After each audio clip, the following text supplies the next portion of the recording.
Thank you everyone for making time on your busy schedules. We've had a couple more folks kind of trickle in here, so I'll just do a really quick recap of some of the housekeeping that Bronwyn covered there. So again, please make sure you hold your questions to the end. We do have some dedicated time for you to ask your questions. We will circulate a copy of this presentation online following this session. And as mentioned, we are recording this session so that we can accurately capture feedback for council. We won't be distributing the recording publicly, though. And finally, if you do have questions that come up throughout, please feel free to jot them down in the chat function. That's certainly something there for you to record your thoughts as we move through the presentation. Okay, so our agenda for this session is provide an update as to why we're updating now, give a brief DCC overview, a presentation of the proposed DCC rates, outline our next steps, and then have that dedicated Q&A. Okay, so why update now? So as folks know, the existing DCC bylaw has not been updated since 2019. So some time has certainly passed since the last revision. Legislation has also changed. So there are new bills, I guess a little less new. They're about a year old now, but bills 44, 46, and 47 have changed the landscape for development finance for municipalities. This update is a council priority, as it helps promote financial sustainability for the town.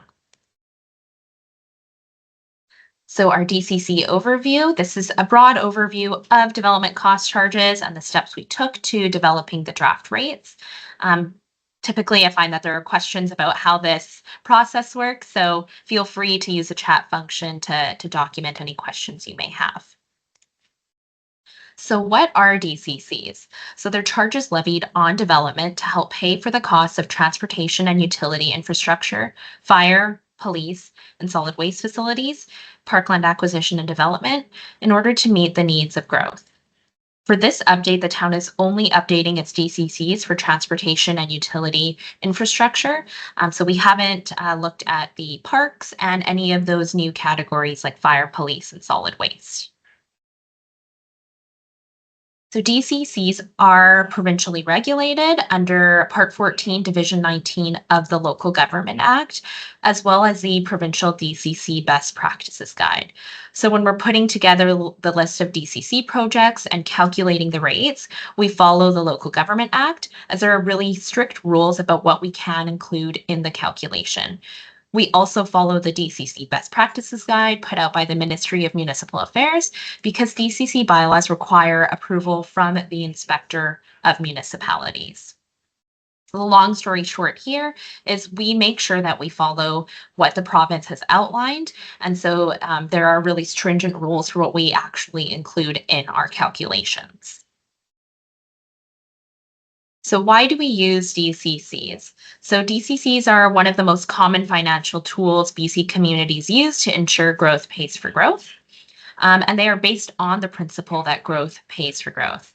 DCCs help provide certainty to developers by allowing developers to plan in advance for costs associated with development.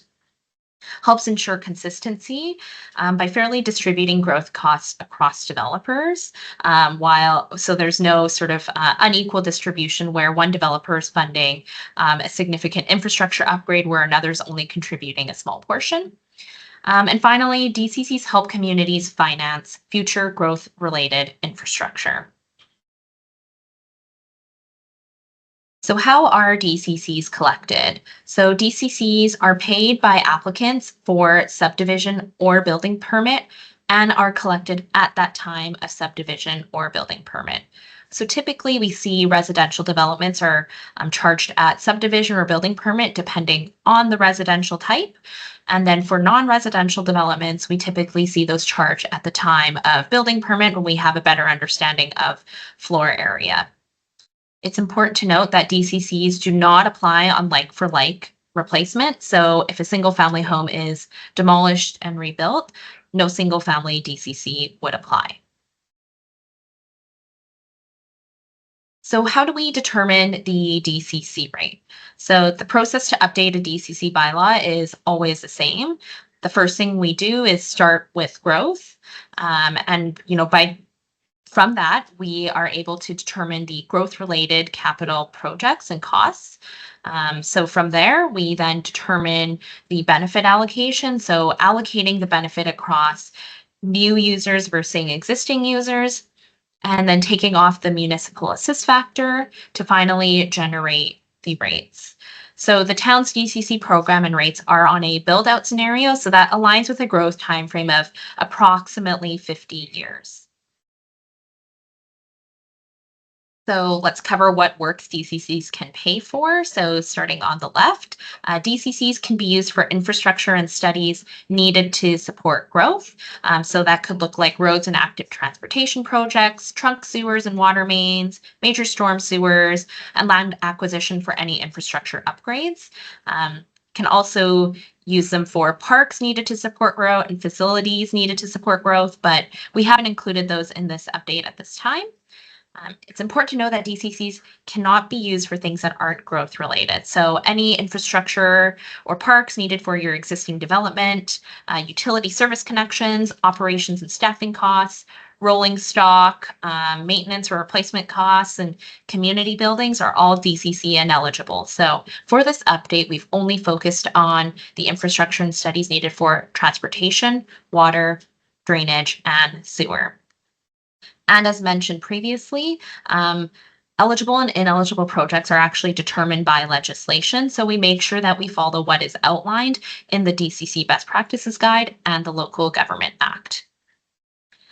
DCCs are directly reflecting costs to help service new development in very practical and tangible ways, like turning on your taps and flushing toilets. So the projects that we've identified are things that are required to be funded in order for growth to occur. So here's a list of some example projects that are included in the town's DCC program. So we have things like intersection upgrades, road expansions, water main upgrades, new reservoirs and wells, as well as sewer trunk upgrades. The programs were developed based on the town's active transportation master plan, water master plan, integrated stormwater management plan, and sanitary sewer strategic plan.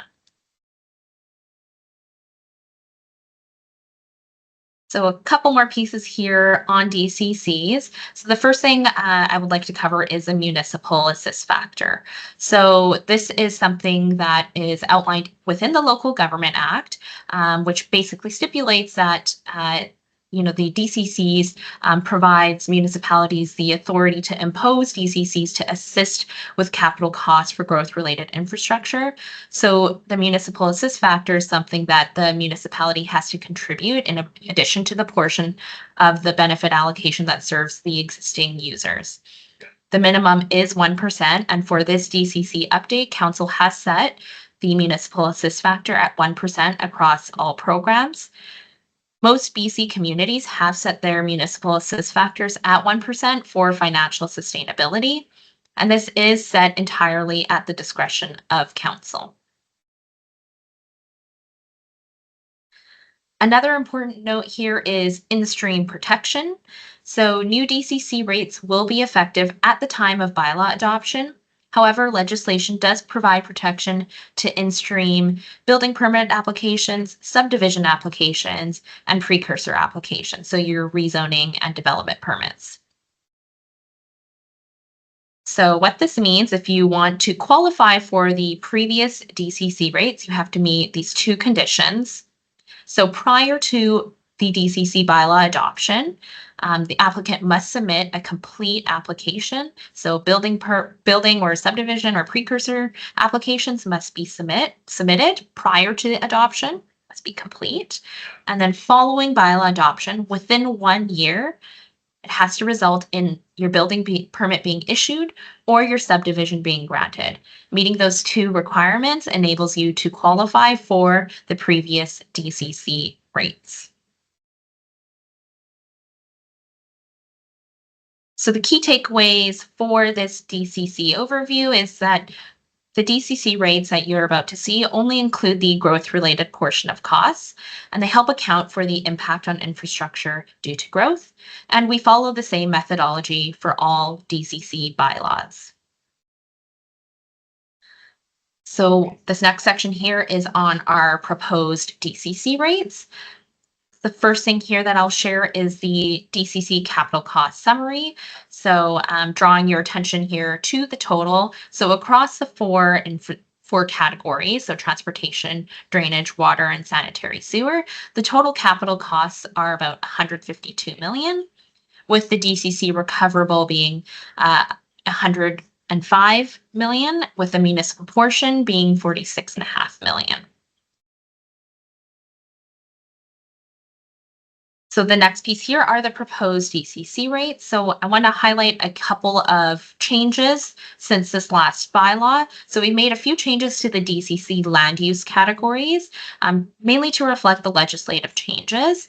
The changes are really reflected in the residential land use category, so we streamlined them down a little bit. So starting on the left, we have the 3 residential uses. So now we have single detached dwelling, townhouse, duplex, multiplex, and apartment, followed by your non-residential uses, which are charged on a square meter gross floor area basis, with drainage being charged on the hectares of site area. So I'll just run through these rates fairly quickly here. So for your single detached dwelling, that's charged on a per lot / dwelling unit basis.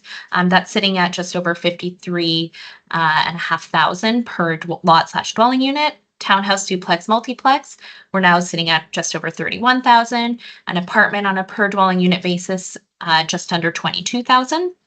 For your commercial, that is consisted of your commercial plus that drainage component. So commercial on a square meter gross floor area is $152. Industrial is $85, and institutional is also at $152. So we want to recognize that these rates have increased significantly. And as Trevor mentioned, there are quite a few contributing factors here. 1, the rates have not been updated in 5 years. And 2, really the construction costs have increased significantly since 2019. As mentioned, we are seeking your feedback on these rates, and this really will be an open discussion, and feel free to ask any questions. I'll come back to this for when we go to our Q&A, because I'm sure this is what folks would like to review. But before we do that, I'm just going to outline sort of our timeline and next steps.